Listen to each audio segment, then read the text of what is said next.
పరిశుద్ధ గ్రంథము నుండి పాత నిబంధన గ్రంథము నిర్గమకాండము 29వ అధ్యాయము. వారు నాకు యాజకులగునట్లు వారిని ప్రతిష్ఠించుటకు నీవు వారికి చేయవలసిన కార్యమేదనగా, ఒక కోడెదూడను, కలంకము లేని 2 పొటేళ్లను, పొంగని రొట్టెను, పొంగనివై నూనెతో కలిపిన భక్షములను, పొంగనివై నూనె పూసిన పలచని అప్పడములను తీసుకొనుము. గోధుమ పిండితో వాటిని చేసి ఒక గంపలో వాటిని పెట్టి, ఆ గంపను, ఆ కోడెను, ఆ 2 పొటేళ్లను తీసుకొని రావలెను.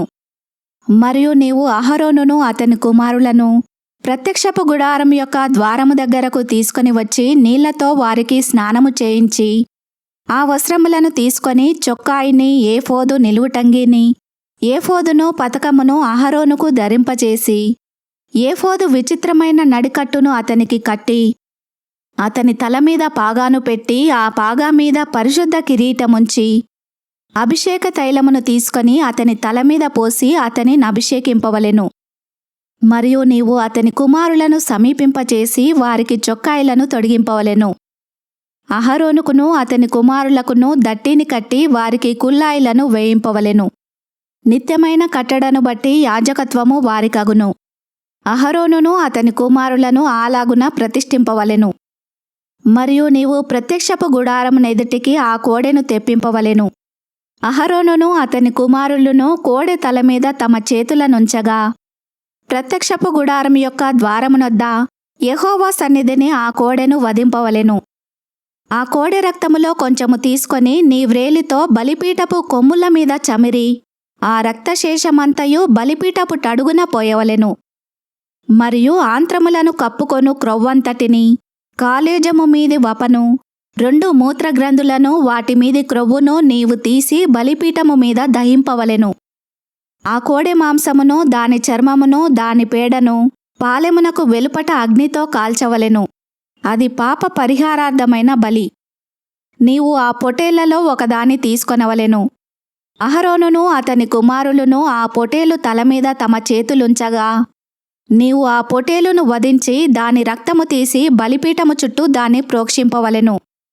అంతట నీవు ఆ పొటేలును, దాని అవయవములను దేనికి అది విడదీసి, దాని ఆంత్రములను, దాని కాళ్లను కడిగి, దాని అవయవములతోనూ తలతోనూ చేర్చి, బలిపీఠము మీద ఆ పొటేలంతయు దహింపవలెను.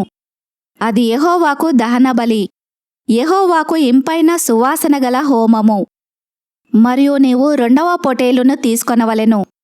అహరోనును అతని కుమారులను ఆ పొటేలు తల మీద తమ చేతులుంచగా, ఆ పొటేలును వధించి దాని రక్తములో కొంచెము తీసి, అహరోను కుడిచెవి కొనమీదను, అతని కుమారుల కుడిచెవుల కొనమీదను, వారి కుడిచేతి బొటన వ్రేళ్ల మీదను, వారి కుడికాలి బొటన వ్రేళ్ల మీదను చమిరి, బలిపీఠము మీద చుట్టూ ఆ రక్తమును ప్రోక్షింపవలెను.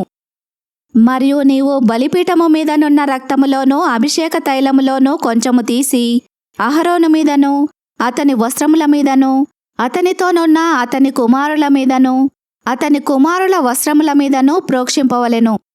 అప్పుడు అతడును, అతని వస్త్రములను, అతనితోనున్న అతని కుమారులను, అతని కుమారుల వస్త్రములను ప్రతిష్ఠితములగును.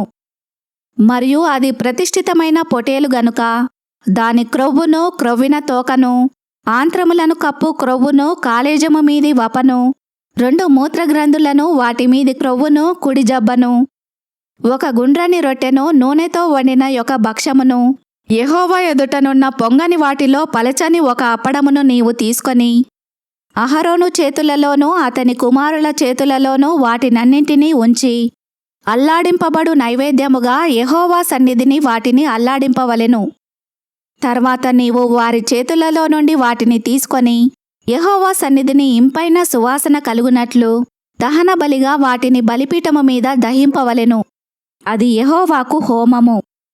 మరియు అహరోనుకు ప్రతిష్ఠితమైన పొటేలు నుండి బోరను తీసి అల్లాడింపబడు అర్పణగా యెహోవా సన్నిధిని దానిని అల్లాడింపవలెను. అది నీవంతగును.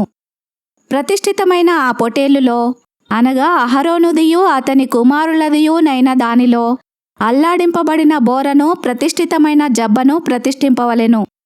అది ప్రతిష్ఠార్పణ గనుక నిత్యమైన కట్టడ చొప్పున అది ఇశ్రాయేలీల నుండి అహరోనుకును అతని కుమారులకు నగును.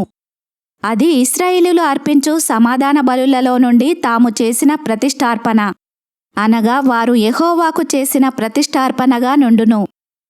మరియు అహరోను ప్రతిష్ఠిత వస్త్రములను అతని తర్వాత అతని కుమారుల వగును. వారు అభిషేకము పొందుటకును ప్రతిష్ఠింపబడుటకును వాటిని ధరించుకొనవలెను. అతని కుమారులలో నెవడు అతనికి ప్రతిగా యాజకుడగునో అతడు పరిశుద్ధ స్థలములో సేవ చేయుటకు ప్రత్యక్ష గుడారములోనికి వెళ్ళునప్పుడు 7 దినములు వాటిని వేసుకొనవలెను. మరియు నీవు ప్రతిష్ఠితమైన పొటేలును తీసుకొని పరిశుద్ధ స్థలములో దాని మాంసమును వండవలెను.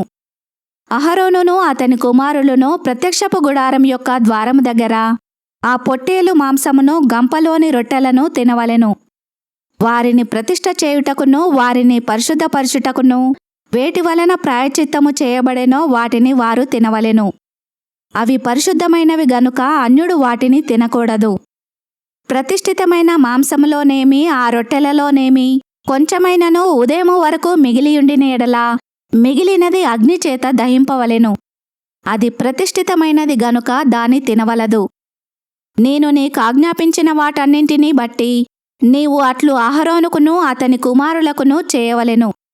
7 దినములు వారిని ప్రతిష్ఠపరపవలెను.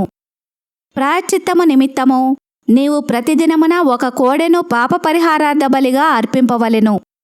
బలిపీఠము నిమిత్తము ప్రాయశ్చిత్తము చేయుట వలన దానికి పాపపరిహారార్థ బలి నర్పించి దాని ప్రతిష్ఠించుటకు దానిని అభిషేకము చేయవలెను. 7 దినములు నీవు బలిపీఠము నిమిత్తము ప్రాయశ్చిత్తము చేసి దాని పరిశుద్ధపరపవలెను.